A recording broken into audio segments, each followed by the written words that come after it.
Hello there, y'all. Welcome back to Fennec Fables. Long time no see, right? It's time for another round of some funny and interesting personal stories from my TTRPG tables. I've got quite a few still in my pocket, and this time I'll be sharing two as they're a little bit shorter than usual. Our first one is going to be out of a player that decided that because they were personally not interested in what was going on, to be wacky and ended up hurting themselves in the end. I've had quite a few moments where someone wanted to go for the lulz, but this one always seemed to stand out in my mind for some reason. In this example, the scenario I had prepared for the game was a peace delegation, in which the players had some time to explore and set up before the actual issue arrived. My intent was to let them have the opportunity to prepare some contingencies, feel clever, and get in the mindset of bodyguards. Now, 3 of the players had played with me a few times at this point, and so were generally invested in the games I ran, while the last player was not. He had come in with the group, and I assumed that he was a friend of theirs that they had invited over. He said he knew how to play and took a pre-gen sheet of a rogue, but didn't feel like he actually wanted to be there. With that, I got folks set down and handed out some inspiration tokens and set off to describe the scene. This scenario had the players hired to be bodyguards to a human delegation at a peace summit between them and gnomes who, in the lore of this one-shot, had been feuding over land rights and trade routes. This setup had them using a multi-story treehouse with the top floor being partially open with 2 balconies and a large table for the groups to sit on opposite sides and make their discussions. The next floor down was to contain several smaller meeting rooms as well as a kitchen and a lavatory, and the bottom floor was mostly treated as a coat check and as a secure barrier as it was a tree. It was located in the trunk while the rest of it was on the branches. The area around this tree was more akin to a well-kept garden with paths, bushes, and boulders. This was meant to be a neutral space provided by a third party. I believe I had said it was elves, but that detail really escapes me at this time. Anyway, the scene being set, I asked the players what they would like to do to prepare before the summit began. In this setup, I believe they went with a paladin, a sorcerer, a warlock, and the aforementioned rogue.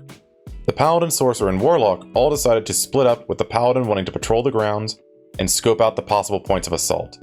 I believe he wanted to pay particular attention to the tree line, which made a lot of sense at the time. The sorcerer and the warlock decided that they wanted to mill about with the non-delegates on the second floor. I believe that they were just trying to get some clues and possible information of any threats.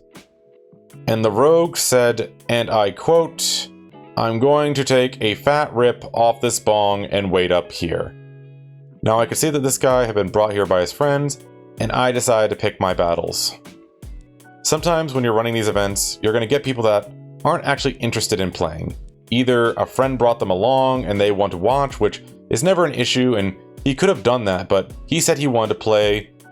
Or they are folks like this who want to be disruptive and feel it's okay to do that in a public game. Generally, I find that it's best to ignore as they're looking to get a rise out of you, so I respond, "Okay, sounds good." The gnomes also take a toke off their pipes and the humans are off on the edge conversing, and I check in with the other PCs. The paladin, if I remember, set about to hide in a bush near the trunk to attempt to surprise any interlopers, and did fairly well on a stealth check, all things considered. And the other 2 players went about trying to discover if any of the other guests were double agents. At this point, I was ready to announce that the meeting was about to start, and the next phase of the one-shot was going to go down, but the rogue player decided to pipe up. That he was bored, and that since he was alone, he was going to help out the gnomes since we stand small kings, and decided that he will be chucking his bong at one of the humans in the room. I hadn't even had the actual threat arrive yet, and we are already getting wacky.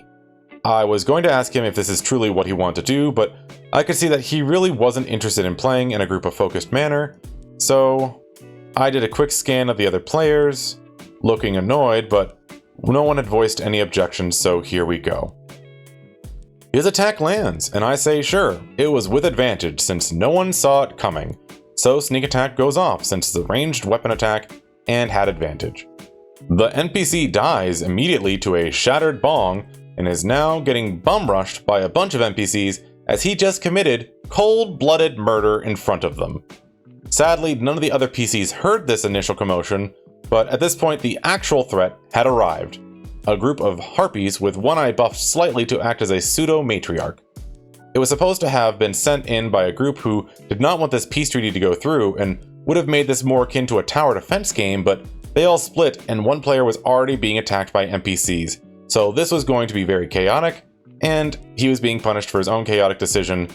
Though I don't want to say I punished him, I more feel that this is him being punished by his own actions. That said, combat continued as you would expect. The players definitely heard the yelling at this point, and the paladin, regretting that he was on the ground, had to make a mad dash to get to the upper levels. The rogue, on the other hand, was alone for a round on the top floor as these harpies descended into the room and began their assault. I believe at this point he said he intended to throw yet another bong at these harpies, to which I gave him a look and recommended maybe he ought to try his bow if he's looking to do an attack at range, since I don't think it'd be appropriate for him to have had 2 bongs. Sadly, it went as you'd expect, and most of the NPCs were dead in the first round, and without any allies, the rogue had no way to proc sneak attack. Sadly, if he had left them alone, he would have been able to count the other delegates as allies. The next round, the casters did get up there to see the carnage, but the rogue was barely standing, though he did go down this round. The other 2 start trying to back these guys out of the enclosed space, and here comes the paladin yelling, trying to divert some attention. Suffice it to say, they did eventually rout the enemy harpies from the tower, with those in the middle section being safe, but they did fail in their primary job to protect the primary delegation. Funnily enough, I think that the rogue was still happy with this, even with him dying, because even though he died, they lost. And as many of us know, trolls don't really care if they win, just that you lose. Overall, it was one of those moments where it took a turn south because of someone wanting to be wacky. Not an awful time, the least, but definitely a moment I look back and just wonder, why? Have any of you had a player that just decides to go and do a thing because they think it's funny out of the game but makes no sense in-game? Leave it in the comments below. On that note, we are now off to story 2 about quite the clever player that caught me unaware and ended up having me to improvise a whole second one-shot after he sped-run my first one. Generally, I try to think of things ahead of time, but this one definitely slipped right past me. In this scenario, the intent was to either have them fighting or sneaking past a group fighting and sparring in the area at the base of a tower, to take out a target that was sleeping in the barracks at the top. A tad basic, but not every one of my one-shots can involve special mechanics for tornadoes, spinning rafts, flooding waters, or multiple layers of traps. Anyways, the group mix doesn't matter too much as it depended on only 2 players, one being a bard and the other being a druid.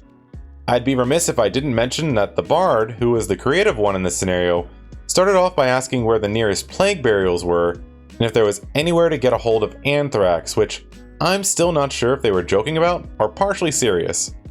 On that note, I described where they were and described that they were there to take out this threat and that they could hear what sounded like loud sparring in the lower levels. Now, I expected them to maybe sneak around the side, trying to get around them, or maybe an all-out assault, but apparently I let something very obvious slip right past me.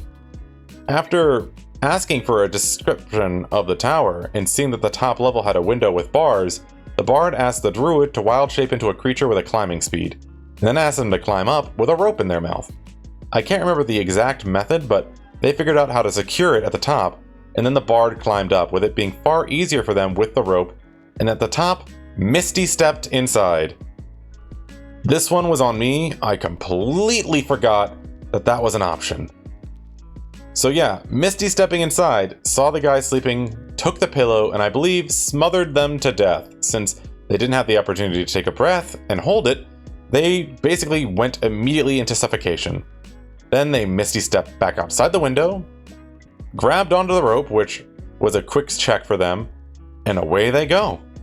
I was amazed and had to respect the creativity, but of course, I was then left with the issue of, how the heck do I fill out another hour and a half? This is all I had prepared.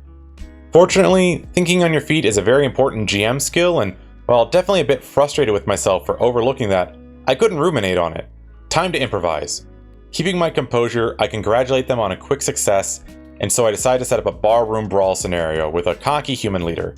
I believe I made him quite the misogynist, to which they all gave the appropriate amount of hate to, as well as the cronies which the players did enjoy role-playing with before things kicked off. What started as a verbal sparring quickly then transferred to physical sparring, as they didn't like how he was acting, and I believe there were quite a few well-aimed groin kicks in that scenario as well. Overall, a solid recovery, but yep, that one's on me. one of the most memorable times where I just completely blanked on an obvious solution and had to improvise a one-shot off the cuff. Thankfully, everyone seemed to have a great time, but that's definitely something I will be trying to not repeat. Have any of you ever had a similar scenario in one of your games? What's been a moment where a player saw an obvious answer that you just completely missed?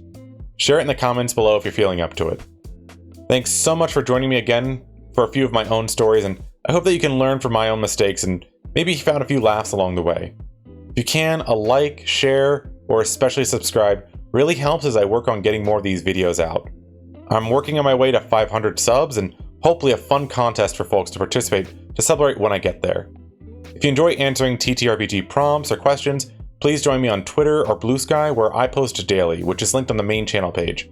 Who knows? Your responses may be part of a future video. Thanks again, y'all, and I hope that these videos were useful to you and help you tell better tales. Bye!